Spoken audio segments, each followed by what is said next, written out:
নমস্কার এবং শুভ সন্ধ্যা সকলকে। আজ সোমবার যথারীতি আমরা আবার একটি নতুন পর্ব নিয়ে হাজির হয়েছি।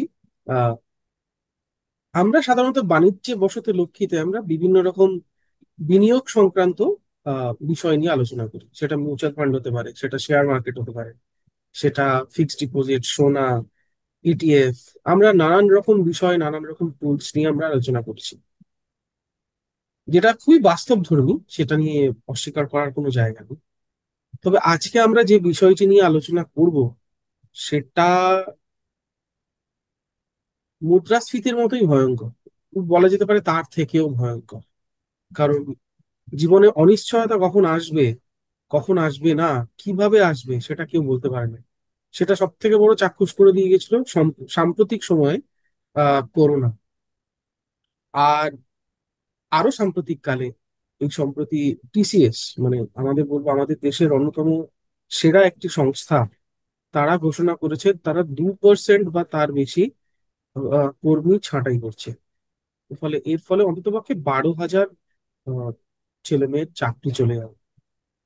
শুধু টিসিএস কেন, এরকম অনেক আইটি সংস্থা যেরকম মাইক্রোসফট, তারপরে অতীতেও এরকম বিভিন্ন রকম সংস্থা, আমি এখন এই মুহূর্তে নাম বলছি না, আহ, করেছে। যদি আপনারা সাম্প্রতিক কালে খবরের কাগজে চোখ রেখে থাকেন, তাহলে আপনারা নিশ্চয়ই জানতে পারবেন।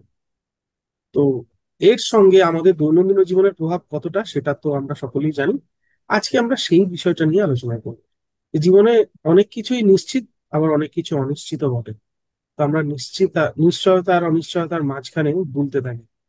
তো আজকে এই বিষয় নিয়ে আলোচনা করবো। আমাদের সঙ্গে যথারীতি রয়েছে কৌশিক ঘোষ স্যার। স্যার, আপনাকে নমস্কার। অনেক স্বাগত নমস্কার। আমাদের শোতে। নমস্কার। স্যার, কি বলবেন? পরিস্থিতি তো ক্রমশ জটিল থেকে জটিলতর হচ্ছে।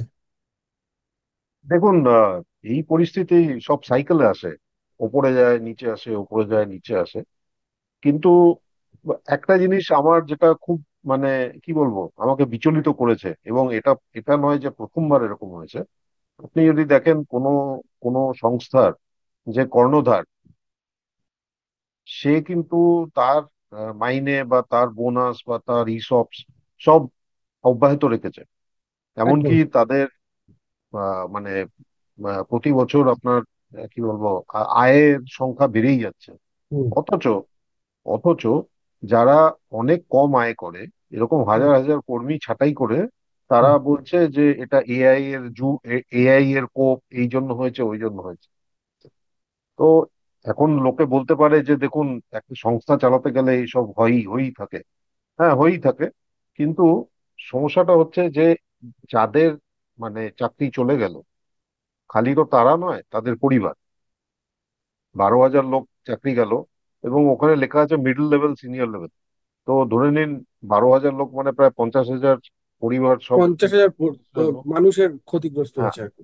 এবার এই যে 12,000 লোকের চাকরি যায়, খালি একটা সংস্থা নয়, এইচসিএল টেকও বলেছে আমরা ছাঁটাই করব, এই করব ওই হুম। করব। যাই হোক, এখানে সমস্যাটা কি জানেন তো? সমস্যা হচ্ছে যে সবাই ভাবে, এককালে ভাবতো যে ভালো করে পড়াশোনা করব, একটা ভালো জায়গায় ঢুকবো, অনেক বছর ওখানে চাকরি করব, যদি সম্ভব হয় সেখান থেকে অবসর নেব, এবং তার যা পরের জীবন আছে সেটা ঠিকঠাক ভাবে কাটিয়ে নেব। এর মধ্যে নিজের পরিবারকে মানে ভালো করে ছেলেমেয়ের পড়াশোনা, বিয়ে থা এইসব করে শান্তিতে আর কি এই পৃথিবী থেকে যাব। হুম। কিন্তু এখন সমস্যাটা হয়ে গেছে যে অনেক কিছুই অনিশ্চিত হয়ে গেছে। আপনার চাকরি অনিশ্চিত, চাকরি থাকবে কিনা সেটা নিশ্চিতই নেই। পড়াশোনা করে চাকরি পাবেন কিনা সেটা নিশ্চিতই নেই। তো এবার ব্যাপার হচ্ছে যে এই অনিশ্চয়তা এত বেড়ে যাচ্ছে যে আমাদের কিন্তু এটা অনেক আগের একটা পর্বে আমরা আলোচনা করেছিলাম যে দেখুন, আহ, জীবনের মতো জীবনের মতো আয় কিন্তু অনিশ্চিত, হুম। আর মৃত্যুর মতো ব্যয় কিন্তু নিশ্চিত। নিশ্চিত। তো যখনই আমরা দেখি, আমি আরো দুটো তিনটে আমি উদাহরণ মানে দৈনন্দিন জীবনে দেখে আমার খুব, মানে আমার মানে চোখে লেগেছে, এবং ওটা নিয়ে আমি ভাবছিলাম। যারা এখনো সরকার থেকে ভর্তুকি পায়, তারা লোন নিয়ে ছেলেমেয়ের বিয়ে দিচ্ছে ধুমধাম করে। তারা বাড়িতে একটা 5G ফোন কিনছে 12-14 হাজার টাকায়, যখন একটা 4G ফোন 7-8 হাজার টাকায় সেই কাজটা চলে যাবে। তার থেকেও কম দামে পাওয়া যাচ্ছে এখন 4G ফোন। পাওয়া যাচ্ছে। কিন্তু তাদের 5G চাই। কেন চাই? কেননা স্পিড বেশি।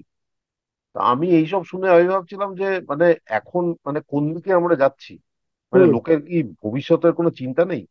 এখন যা আছে খরচা করে যাও, খরচা করে যাও, আয় কত ব্যয় কত তার কোনো ঠিক ঠিকানা নেই। না। না। আরেকটা, ওই পরশুই আমি খবর দেখলাম, ভারতবর্ষে ক্রেডিট কার্ড ভারতবর্ষে অত ব্যবহার নেই এখনো পর্যন্ত, তবুও অনেক হয়েছে, আমাদের তো জনসংখ্যা কম নয়। ক্রেডিট কার্ডে এখন দেখা যাচ্ছে যে 90 থেকে 180 দিন ওভার ডিউ। মানে আপনি তো 30 দিন পরে পরে আপনাকে পেমেন্ট করতে হয় হ্যাঁ। হ্যাঁ। ক্রেডিট কার্ড, 30 বা 40 দিন যেরকম। 90 থেকে 180 দিনের ওভার ডিউতে প্রায় 45,000 কোটি টাকা এরকম ঋণ চলছে, ওভার ডিউ। 45,000 কোটি? 1,000 কোটি খালি ক্রেডিট কার্ডে। ক্রেডিট কার্ড তো এমন জিনিস নয় যে আপনাকে কেউ জোর করে ওটা করিয়েছে, না, আপনি নিজে আপনি থেকে নিজেই করেছেন। সোয়াইপ করছেন। হ্যাঁ, নিজেই সোয়াইপ করছেন, নিজের ইয়েতেই বুদ্ধিতেই করছেন। যা কিছু কিনছে লোকজন ইএমআই তে কিনছে। এবার ইএমআই যখন কেনে তখন তো প্রতি ওই পরিমাণটা কম লাগে, তখন মনে হচ্ছে ও হুম। ঠিক আছে ঠিক আছে।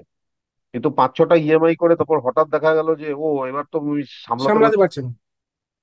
তখনই এই ওভারডিউ আউটস্ট্যান্ডিং গুলো হয় 90 থেকে 180 দিন, তার মানে।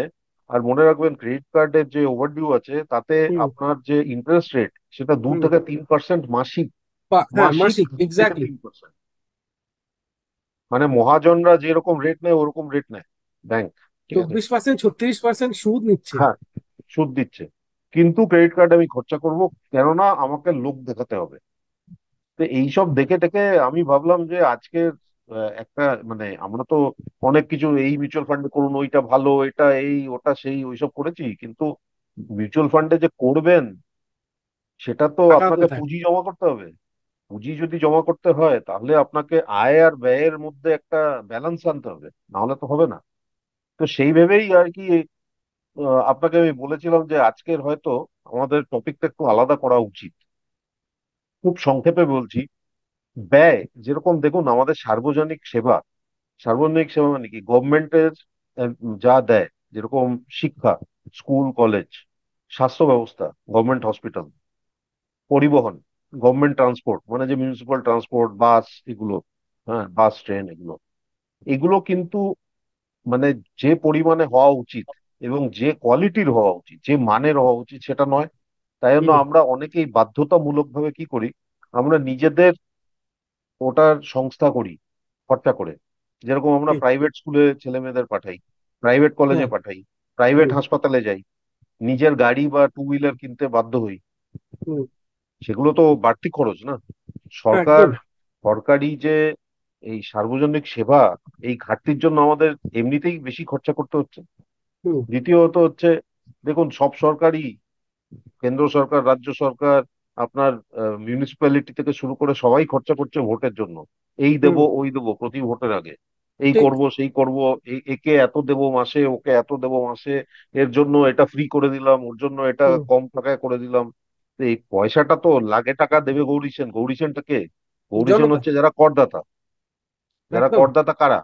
যারা কাজ করে আয় করছে তারাই কর দিচ্ছে, যারা কাজ করছে না তারাও কর দিচ্ছে, কিন্তু তারা ইনডাইরেক্ট ইনডাইরেক্ট ট্যাক্স ট্যাক্স। যেটা আছে, হ্যাঁ। মানে যেরকম জিএসটি, আপনি কিছু কিনতে যান জিএসটি দিচ্ছেন, একদম। আপনি বুঝতে পারছেন না। ঠিক আছে। এবার ব্যাপার হচ্ছে যে এই করতে করতে কি হয়েছে, এবার তাতেও গভর্নমেন্টের কুলায় না, তার মানে কি হয়, তারা ধার করে। এবার গভর্নমেন্টের যা লাগাম ছাড়া খরচা, হুম। সেটার জন্য আপনার কি হচ্ছে, মুদ্রাস্ফীতি হচ্ছে। আগে হুম। অনেক পর্বে আমরা দেখিয়েছি যে প্রকৃত মুদ্রাস্ফীতি হুম। কিন্তু সোনার দামের বার্ষিক চক্রবৃদ্ধি, সেটা প্রায় 12-13%। এবার 12-13%-এ কারো স্যালারি ইনক্রিমেন্ট প্রতি বছর হচ্ছে না, বাড়ে না, একদমই অনেক বাড়ে বছর না। ধরেই হচ্ছে না। তো এবার ব্যাপার হচ্ছে যে আর মুদ্রাস্ফীতি এদিকে কি আমরা দেখতে পাই না সামনে, কিন্তু ওটা ওই ইঁদুরের মতো ওই একটা বস্তায় একটা ফুটো করে খেয়ে যাচ্ছে, কিন্তু চাল বা ডাল খুনের খেয়ে। মতো অ্যাকচুয়ালি আপনার হ্যাঁ, একটা মানে শক্তিশালী একটা কাঠের যে কোনো একটা আসবাবকে যেভাবে ভিতর থেকে ফাঁকা করে দেয়, ঠিক একই রকম ভাবে আপনি দেখতে একদম। পাচ্ছেন না, কিন্তু করে দিচ্ছে ভালো। তারপর এটা মনে রাখবেন, দেখুন এতদিন ধরে যদি কেউ দেখে থাকেন বিগত 5 বছর ধরে, সে কিন্তু একটু যদি চাক্ষুষ হয়, একটু যদি নিজে চিন্তা করে দেখবেন, বিগত 5 বছর হোক, 10 বছর হোক, 15 বছর, 20 বছর, সরকার থেকে কিন্তু কর এবং সারচার্জ খালি বেড়েই যাচ্ছে, আগামী দিনেও কমছে বাড়বে। না। হ্যাঁ, সরকার দেখায় যে এরকম ভাবে কমাচ্ছি, কিন্তু আপনি হুম। হিসাব করে দেখবেন ওটা কিন্তু কমছে না আদতে, না। সবকিছুতেই বাড়ছে। কেননা খরচা তো কুলাতে হবে সরকারকে, কোথা থেকে টাকা তুলবে?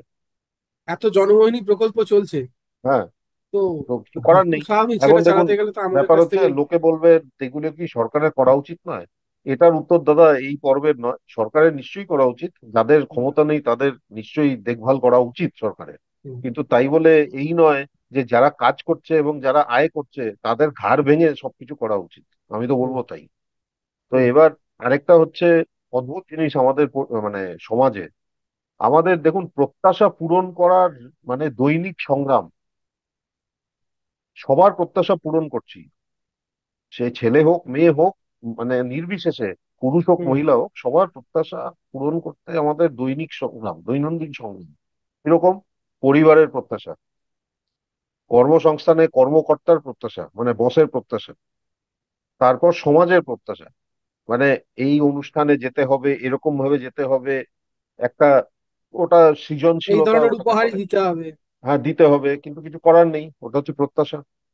আর অন্য অন্য জায়গায় আপনি দেখবেন, যে কোনো কর্মস্থানে আপনি দেখবেন ন্যায্যতা বলে জিনিসটা কমে যাচ্ছে আস্তে আস্তে, মানে যেটা ন্যায্য হওয়া উচিত।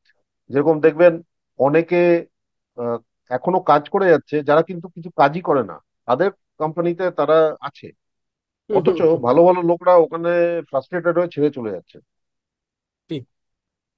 এবং একটাই জিনিস আমি বলবো, দেখবেন সবাই কিন্তু আখেরে, সে মন্ত্রী হোক, আমলা হোক, সাধারণ জনগণ হোক, সবাই কিন্তু মনে রাখবেন, এটা কিন্তু সবাইকে মনে রাখতে হবে, নিজ স্বার্থ আগে দেখুন, নিজ স্বার্থ আগে দেখুন।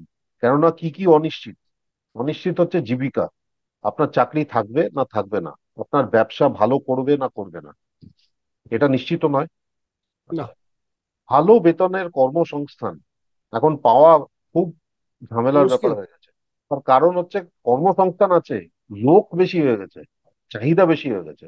কেননা সবাইকে ইঞ্জিনিয়ার হতে হচ্ছে, সবাই এমবিএ করছে, এবার তারা চায় যে একটা ন্যূনতম একটা বেতনের চাকরি পাবো, সেটা হুম। না পেলে সবার হতাশা হচ্ছে, তাই না? তো এবার কর্মসংস্থানের নিরাপত্তা নেই, কেননা হুম। যখন তখন চাকরি চলে যাচ্ছে। আর সরকারি হোক বা ব্যবসায়, বেসরকারি হোক, দু ক্ষেত্রেই হ্যাঁ হচ্ছে হ্যাঁ, দেখতে পাচ্ছি। সরকারিতে কিভাবে চাকরিটা যায়, সরকারিতে কি করে ওরা, কি বলবো, কন্ট্রাক্টে নেয়, হুম, রিক্রুটমেন্ট করে না, হুম। মানে ফুল টাইম ভিআরএস রিক্রুটমেন্ট। দিয়ে দেয়। হ্যাঁ, বা ওই কি বলবো আপনার টেম্পোরারি নেয়, ওরকম। ব্যবসায় সাফল্য তো নিশ্চিত কিছুই নয়, মানে হুম, নিশ্চয়তা তো একদম শূন্য ব্যবসায়, হুম, কোনো বছর ভালো যাবে, কোনো বছর খারাপ যাবে যারা ব্যবসা করে। আর ভবিষ্যতের ব্যয় মেটাতে যে প্রয়োজনীয় সঞ্চয় দরকার, সেটা, সেটাতেও আপনি যদি দেখেন সেটার উপর দাবিদারও অনেক, হুম। ছেলে মেয়ের শিক্ষা, বিবাহ, তারপর স্বাস্থ্যসেবা, নিজের পরিবারের ভবিষ্যতে বার্ধক্যের খরচা, এবং লোক দেখানো শিষ্টাচারের খরচা। এটা আমি একটু কৌতুক ভাবে বলছি, লোক দেখানো শিষ্টাচারের খরচা, কিছু করার ঠিক নেই, দেখুন কথা। সমাজে থাকতে গেলে হবে, কিন্তু এটা আমাদের মনে রাখতে হবে যে অনেক সময় কি হয়, আমরা বেমালুম খরচা করি লোক দেখানোর জন্য, যে এই নতুন ফোন কিনলাম, এই কিনলাম, ওই কিনলাম, এই নতুন গাড়ি কিনলাম, এই দেখ নতুন জামা কিনলাম। বা ধরুন যেগুলো, অনেকে এটা বলে, আমি শুনেছি আমার খুব নিকট কিছু লোকজনের মুখ থেকেই শুনেছি, আচ্ছা অমুক জায়গায় যাচ্ছি, আমাকে একটা সোনার কোনো একটা তৈরি একটা কোনো গহনা না দিলে আমার তাহলে মান সম্মান থাকে না। আমি বললাম, যদি তোমার নিকটাত্মীয়ই হয় তাহলে তোমার সেখানে মান সম্মানের চিন্তা করা উচিত নয়। আর একদম। সোনার এখন যা দাম, তোমার কিন্তু হ্যাঁ পকেট ফুটো হয়ে যাবে। হ্যাঁ। তো এখন এই এবার, হচ্ছে অবস্থা।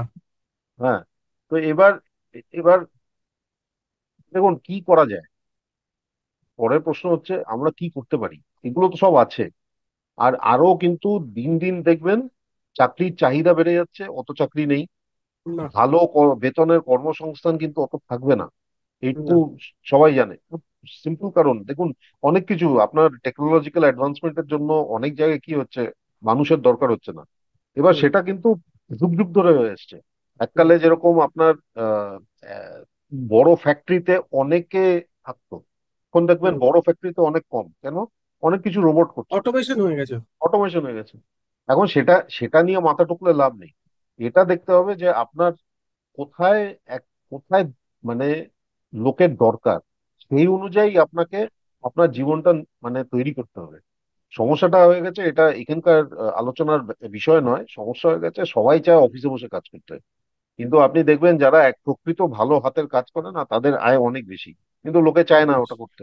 কেননা কে কে কার্পেন্টার আর ইলেকট্রিশিয়ান হবে?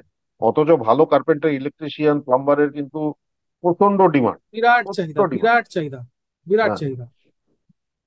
তো যাই হোক, এবার আমি আমি ছোট্ট করে বলে দিই এবার কি করবেন। হুম। দেখুন, যা নিশ্চিত, যা এবার কি করা উচিত মানে কি করণীয়, আগেও আমরা পর্বে আলোচনা করেছি যে শুরু করার ভালো সময় বলে কিছু নেই।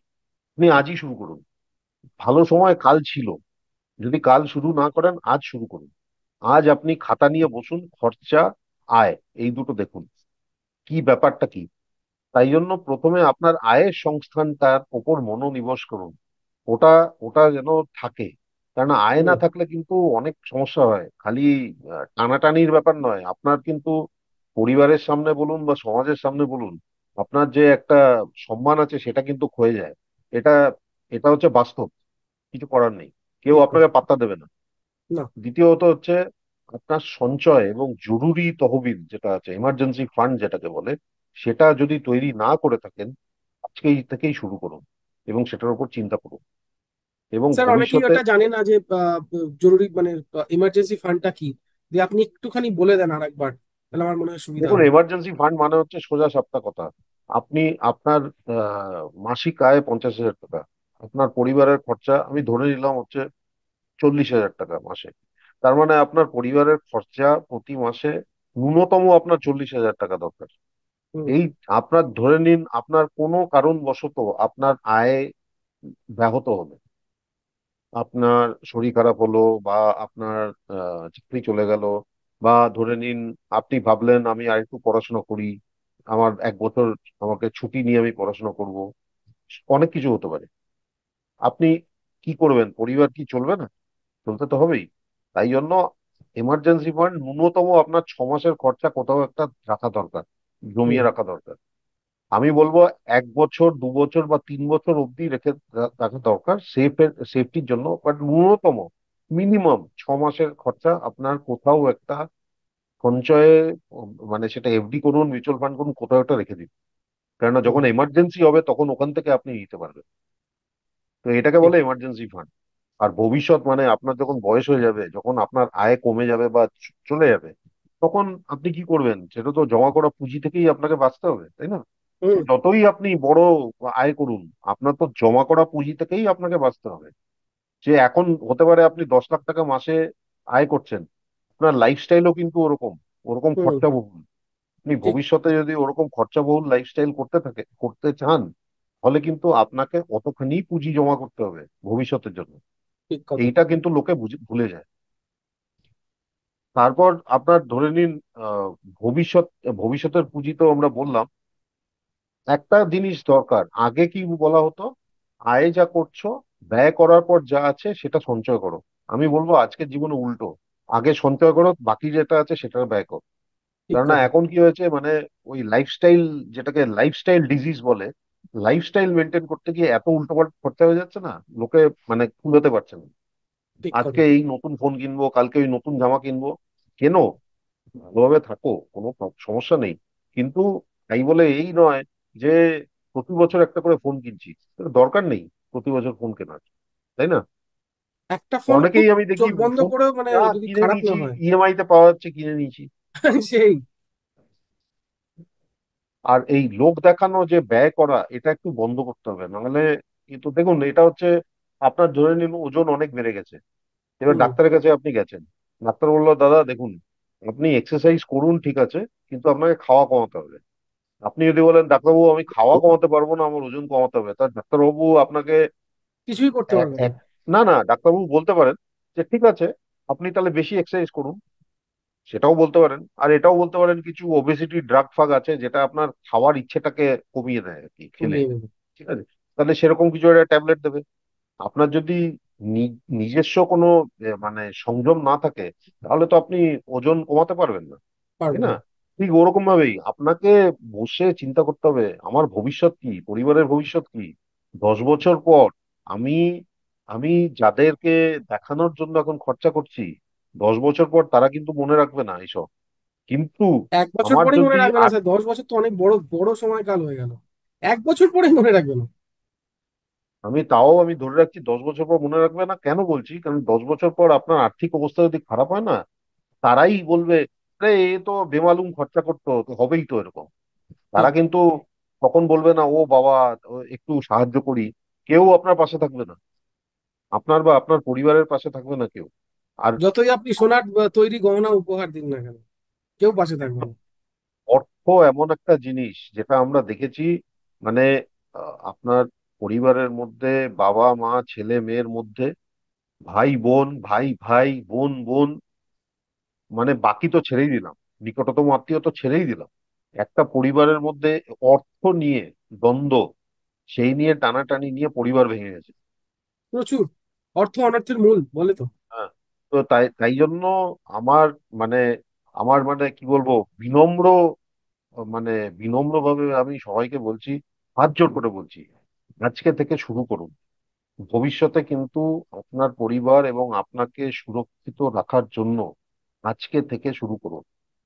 এবং এটা এই জন্য বলছি না যে আমি মিউচুয়াল ফান্ড ডিস্ট্রিবিউটার, আমার কাছে আসুন, আসতেই পারেন, ডিটেল এই নিচে থাকবেন। কিন্তু আমি সত্যি করে বলছি, এই কিছু খবর আমি বিগত 2 সপ্তাহ ধরে যা দেখছি, তাতে কিন্তু মন বিচলিত হয়ে গেছে যে কোথায় আমরা যাচ্ছি। কেননা দেখুন, একটা দেশের ভবিষ্যৎ হচ্ছে তার জনগণের ভবিষ্যতের উপর নির্ভর করে। একদম। একদমই। জনগণ যদি নিজের ভবিষ্যৎ এর উপর চিন্তা করে, তাহলে দেশের ভবিষ্যৎও ভালো হবে, তাই না? দেশ একদমই, ভালো তো কারণ জনগণ ভালো, জনগণ ভালো তো দেশ ভালো। দেশ ভালো। একদমই।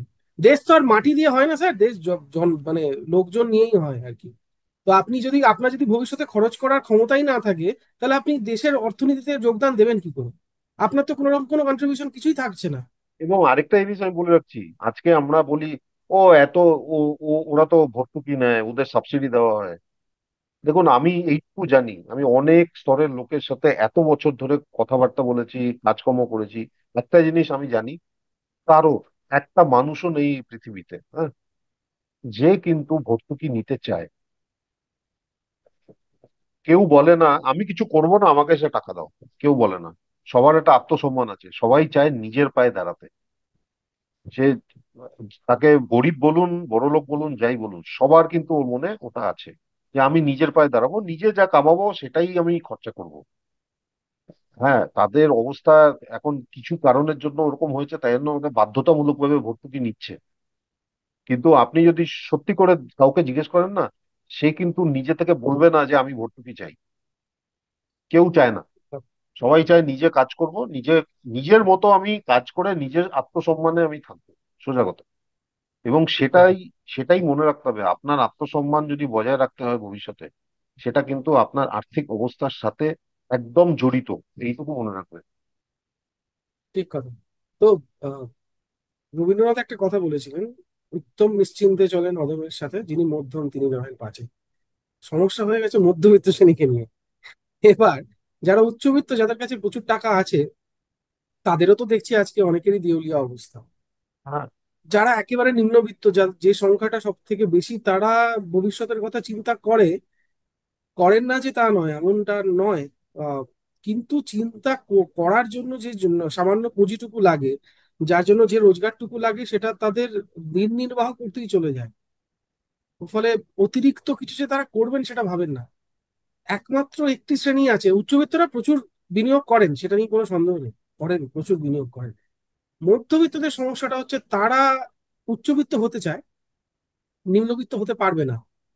যার ফলে মাঝখানে এরকম ত্রিশঙ্কু অবস্থায় ঝুলে তারা খরচ করে ফেলে উচ্চবিত্তের মতো, আর তাদের ভিতরে ভেতরে অবস্থা নিম্নবিত্তের মতো হয়ে গেছে। একদম একদম। তার ফলে তারা না জমাতে পারছে, না বিনিয়োগ করতে পারছে। তারা কিছু দেখনদারি কিছু সামাজিক মানে ধ্যান ধারণার মধ্যে আটকে থেকে তারা এত জাতাকলে পড়ে গেছে।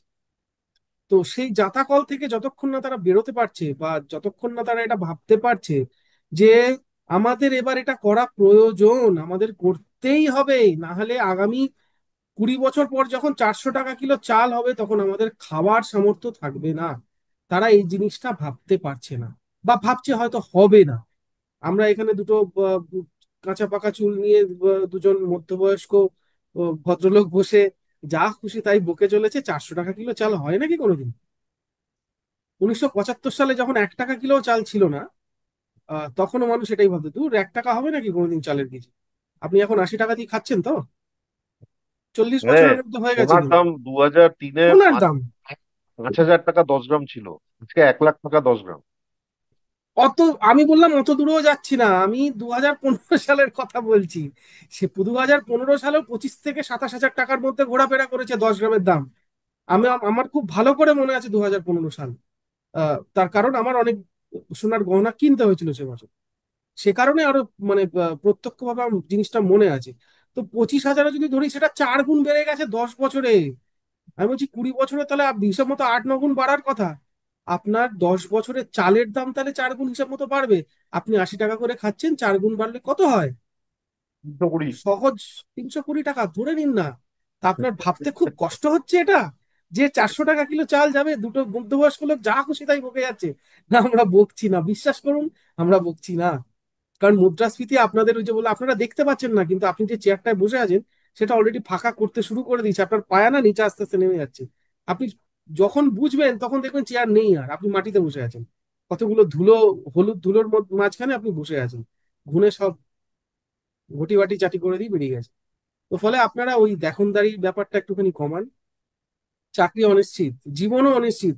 আপনি ঘর থেকে বেরোচ্ছেন চাকরি করার জন্য, আপনি ঘরে ফিরবেন কিনা সন্ধ্যেবেলায় তার কিন্তু কোনো নিশ্চয়তা নেই। সত্যি আছে কি? আপনি যদি না ফেরেন আপনার পরিবারের কি হবে ভেবেছেন কখনো? এগুলো ভাবতে হবে। এগুলো আপনারা 4টি মোবাইল, বাইক গাড়ি বা এই ধরনের জিনিসপত্র, যারা গাড়ি কেনে তারা আমি আর তার ছুটির জন্য ছুটি কাটাতে লোন নিয়ে যাচ্ছে ছুটি, লোকজন। লোন নিচ্ছে, হ্যাঁ সেটাই। আপনি বলছেন ওভারড্রাফট হয়ে যাচ্ছে 90 থেকে 6 মাস, মানে ধরুন প্রতি মাসে যদি আমি 2% হারেও ধরি, আমি বললাম একদম মহাজনেরা সুদ ধরছি না, 2%, তাহলে আপনি 12% সুদ দিচ্ছেন 6 মাসের মধ্যে। মানে সেটা এক্সটেন্ড হতে হতে সুদটাও তো যোগ হচ্ছে, এটুকু বুঝুন। মানে এটা সহজ হিসেব। আর ক্রেডিট কার্ডের সোয়াইপ, আপনি যেরকম ক্রেডিট কার্ডের কথা বলতেন, আমি একটা উদাহরণ দিয়েছিলাম, আমিও সেটা পেয়েছিলাম, অবশ্যই আমি এটা পড়েছিলাম যে মিউচুয়াল ফান্ড করার পর গড় যে মানুষ, যে মানে 95 থেকে 96% মানুষ গড়ে সেই মিউচুয়াল ফান্ডই মানে টানা আহ, মানে শৃঙ্খলাবদ্ধভাবে নিয়মানুবর্তিতার সঙ্গে বিনিয়োগ করেন 1.5 বছর, তারপর সেটা ভেঙে ফেলেন। হুম। তো আপনারা বিনিয়োগ করবেন 1.5 বছর, আপনারা ভাববেন যে আমার ভবিষ্যৎ বিরাট বড় সুরক্ষিত হয়ে যাবে, বা 1.5 বছরে তো কিছুই হলো না, এত টাকা বিনিয়োগ করে ফেললাম। হুম। আপনি 10 বছর সময় কাটালেন না। আপনি আপনার চাকরিকে, আপনার আহ, সমাজবদ্ধ জীবনকে আপনি গোটা জীবন দিচ্ছেন, চাকরিকে 20-30 বছর দিয়ে দিচ্ছেন, তারপরে কি আপনি ওখানে প্রভিডেন্ট ফান্ড জমা হচ্ছে সেটাও কতটা? আর আপনি 10 বছর মাত্র বিনিয়োগ না করে মাত্র 1.5 বছরের পরই আপনার বিরাট বড় একটা অসহিষ্ণু হয়ে গেলেন আপনি। তাহলে তো এই অবস্থাই হবে, যা হওয়ার ছিল তাই হবে, কিছু করার নেই। ওই শ্যামল মিত্রর গান গাইতে হবে পরবর্তীকালে, যা যা গেছে তা যা, ফিরবে না। তো হ্যাঁ, তবে আপনারা তো, আমি এইটুকু বলবো যে মানে হ্যাঁ, আমি বলবো না যে আপনি নেতিবাচক, সবসময় নেতিবাচক হন, না, ইতিবাচক হন, কিন্তু হুম হুম হুম, ইতিবাচক হওয়ার জন্য প্রথম পদক্ষেপ হচ্ছে আপনি সচেতন হন একদম এবং বসে হিসেব করে এবার পুঁজিটা জমা করুন, করতে আরম্ভ করুন। এবং যেটা জমা করছেন ওর দিকে তাকাবেন না, যে যখন একদম ভুলে দরকার হবে যান। খরচা করুন। ওটা ভুলে যান, ওটা যেখানে জমা করছেন রেখে দিন, হুম, ওটা বাড়ুক। একদম।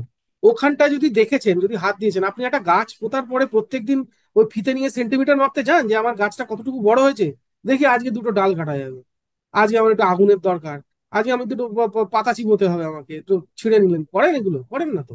তাহলে আপনি বসে বসে মিউচুয়াল ফান্ড ছিঁড়তে যান কেন, মানে ছিঁড়তে মানে ভাঙতে যান কেন? দরকার নেই তো, না ছেড়ে দিন না ওটাকে, গাছটাকে বাড়তে দিন। আপনাকে ফুল ফল হাওয়া ছায়া সব দেবে, বিশ্বাস করুন, একটুখানি বাড়তে দিন প্লিজ, এটা আমাদের অনুরোধ। সবকিছু অনিশ্চয়তার মধ্যে জীবনও অত্যন্ত অনিশ্চিত। তো একটা জিনিস আপনি নিশ্চিত করতে পারেন, আপনার ব্যয় কমিয়ে অথবা আয় বাড়িয়ে প্রথমেই বিনিয়োগটা করে ফেলুন প্রত্যেক মাসে নিয়ম করে। আর সময় চলে গেছে, অনেকে ভাবছেন আমার 45 বছর বয়স, তাতে কি? করুন না, শুরু করুন না, শুরু তো করতেই হয়। একদম কিছু না থাকার থেকে কিছু থাকা ভালো। আপনি 45-এ শুরু করছেন, হতে পারে আপনার কাছে 10 বছর 15 বছর সময় আছে। 15 বছরই খুব খুব কম সময় নয়। একদম আপনি না। করুন না, শুরু তো করুন, দেখবেন অন্তত 15 বছর পরে আপনার কাছে একটা ভালো পুঁজি তৈরি হয়ে যাবে। আপনাদের মানে জমা করা পুঁজির উপর ডিপেন্ড করছে সেটা। আপনি যখন 1,000 টাকা করে সেভ করে 15 বছর পরে মনে করেন আমার কাছে বিরাট বড় পুঁজি হবে, সেটা হবে না। কিন্তু আপনাকে একটু বুদ্ধি করে একটুখানি খরচ বাঁচিয়ে আপনাকে সেই পুঁজিটা বার করতে হবে। আমাদের এটুকুই অনুরোধ, দুজন মধ্যবয়সী কাঁচা পাকা চুলওয়ালা দুজন একদম হাত জোর করে অনুরোধ আমি হাত বলবো। জোর করে অনুরোধ করছি, দয়া করে বিনিয়োগ করুন। দয়া করে বিনিয়োগ করুন। আপনার জন্য না হোক, আপনার ভবিষ্যৎ প্রজন্মের জন্য করুন। আজকে অন্তত এই বলেই আমরা শেষ করব। আগামী পর্বে আবার আমরা নিয়ে আসবো কোনো বিনিয়োগ সংক্রান্ত বিষয়। আজকে একটু মানবিক দিকেই গেল বোধহয়। তো যাই হোক, এটা আবার বলি, যাক যা গেছে তা যাক। একটি এপিসোডের কথা হতো, আপনাদের যদি একটুখানি সচেতন করতে পারি সেটাই হয়তো আমাদের লাভ। তো আপাতত এই পর্যন্তই। আগামী পর্বে আবার দেখা হবে। নমস্কার। ধন্যবাদ। আমাদের ভিডিও ভালো লাগলে লাইক এবং শেয়ার করুন। কমেন্ট সেকশনে গিয়ে জানান আপনাদের মতামত। আরও ভিডিও পেতে আমাদের চ্যানেল সাবস্ক্রাইব করুন এবং প্রতি মুহূর্তে খবরের আপডেট পেতে প্রেস করুন বেল আইকন।